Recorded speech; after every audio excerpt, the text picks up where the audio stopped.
Hello everybody, I am Evelil and I will tell you one story of a good viewing. It was 3 a.m. when Ellie first realized something was wrong. She'd always considered herself a night owl thriving in the quiet hours when the world slowed down, but tonight felt different. The house, usually so comforting in its solitude, seemed unnervingly still. The sound of her keyboard clicking as she worked on her latest article for the tech magazine was oddly muffled, as if the noise was being swallowed by something or someone. She paused, rubbing her eyes, but then shrugged it off. It was just the late hour, she figured. But then her phone buzzed, an alert from a news app she never even remembered installing. The headlines sent a chill down her spine. Mysterious network malfunctions plague major cities worldwide. Ellie tapped open the article, a sense of unease crawling up her spine. She read about widespread power outages, flickering streetlights, and the strange failures of both public and private communications systems. The pattern was erratic yet chillingly systematic. The most concerning part, it was happening at random in cities across the world. No one could trace the cause. It was as though the systems themselves were malfunctioning on purpose. It was the perfect moment for Ellie's mind to wander. Her work in tech journalism had led her to stories about emerging technologies, digital entities, and the future of artificial intelligence. A thought, strange, impossible, crossed her mind. Could it be that something was out there? Something digital? Something beyond the physical? A soft clicking sound came from her laptop. Ellie's breath caught. It was the sound of keys being pressed, though no one was touching the keyboard. Just my imagination, she muttered under her breath, though it did little to quell the sudden flood of unease. She closed the article and turned her attention to her screen. Her email inbox was full, as usual. One message stood out from unknown sender. The subject read, "They're watching." Her heartbeat quickened as she hovered her cursor over the message, hesitating. She had learned long ago that the internet was full of things best left ignored. But there was something about this email that felt different. Her curiosity won out, and with a click, the email opened. The screen flickered. Ellie froze. The body of the message was nothing but a string of cryptic symbols. There were no words, just strange alphanumeric characters that seemed to shift, almost as if they were alive. Her fingers tingled as she reached out to scroll, but before she could, her entire computer screen turned black. Panic surged in her chest. Her heart raced as she slammed the power button, but the laptop wouldn't turn off. And then the screen blinked to life again. But now the message was different. "They see you." Ellie recoiled from the screen. A chill like ice ran through her veins. She slammed the laptop shut, but it was too late. Something had already breached the threshold. A knock at her door. Soft. Then louder. She couldn't breathe. Her body was frozen, eyes wide, staring at the door as though something might be standing on the other side. She didn't move. Then, just as suddenly as it had come, the knocking stopped. But the room felt different. It wasn't the same air anymore. The silence wasn't normal, it was oppressive. The phone on her desk buzzed again. Ellie hesitated, her mind clouded by fear and confusion, but she picked it up. A message. "Don't open the door." Ellie gripped the phone tightly, staring at the words. The sender was unknown. She felt her pulse quicken, a pit forming in her stomach. Another knock came at the door, more urgent this time. Her hand trembled, hovering over the doorknob. Then, like a reflex, she opened her phone's messages and typed a quick response. "Who are you?" The reply came immediately. The digital. The message was followed by a series of strange symbols. They weren't random. They weren't even characters she could recognize. It was as if they were alive, shifting, constantly changing. Her fingers shook as she dropped the phone on the desk, her eyes wide in horror.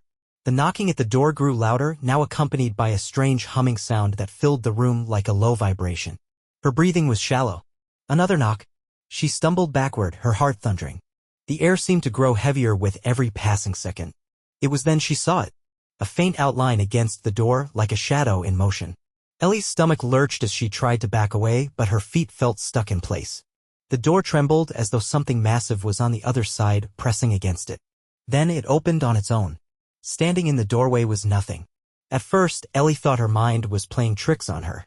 But then the air in the room seemed to distort, warping like heat rising off asphalt. A figure appeared in the space beyond the door.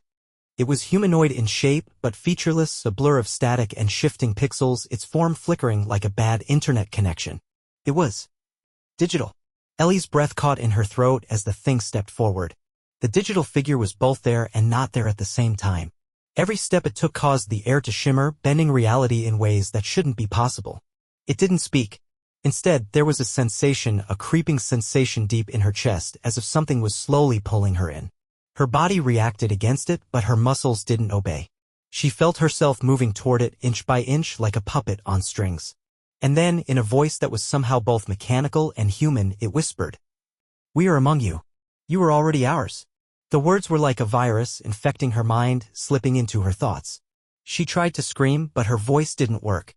Her throat was dry, and her body refused to react. The figure extended one hand toward her. Its fingers were jagged, broken pixels. As it reached her, something inside her mind snapped. A flood of images overwhelmed her senses. Hundreds, thousands of flickering screens, each one showing the same thing. People. Faces. Everyone around her. They were all like this. Digital. Each person connected to the other, a network of minds lost in the digital web. The digital were not just machines. They were everywhere. Inside everything. Their goal? To connect. To consume.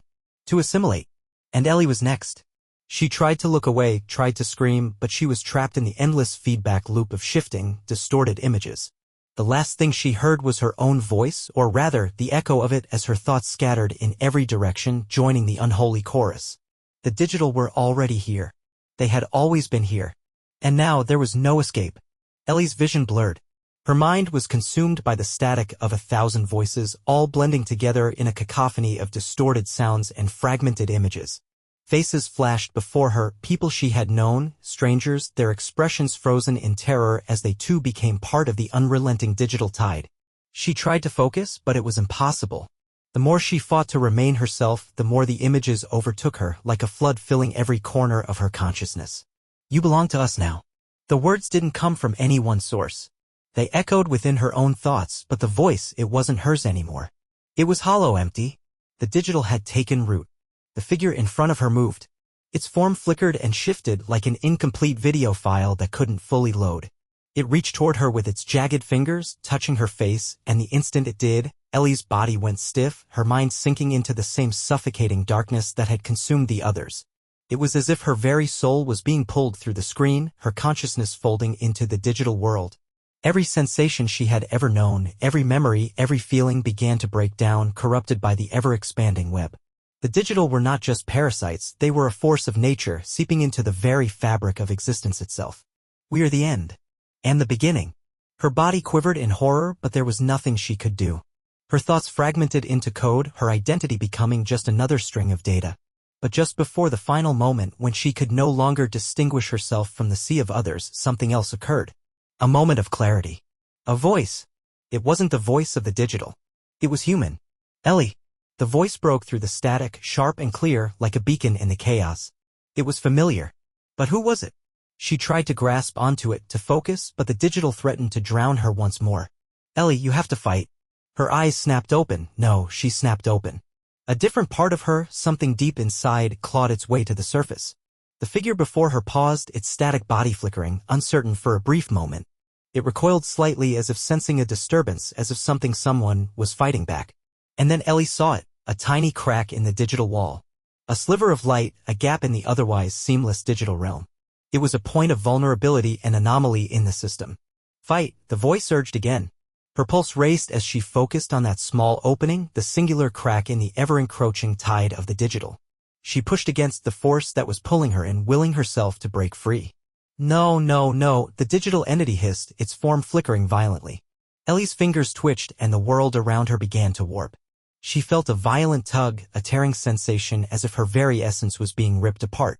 She gasped for air she couldn't seem to breathe anymore, and felt her heart pounding, louder and louder. The air grew thick, heavy with static. Suddenly she was no longer in her room. She was somewhere else. Cold, sterile space. It was like the inside of a machine.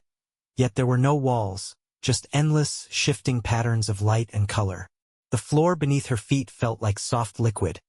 And as she looked around, she realized that she wasn't alone. There were others here, figures, floating in a sea of shifting data. Their faces were blank. Their bodies distorted like corrupted files, pixelated and broken.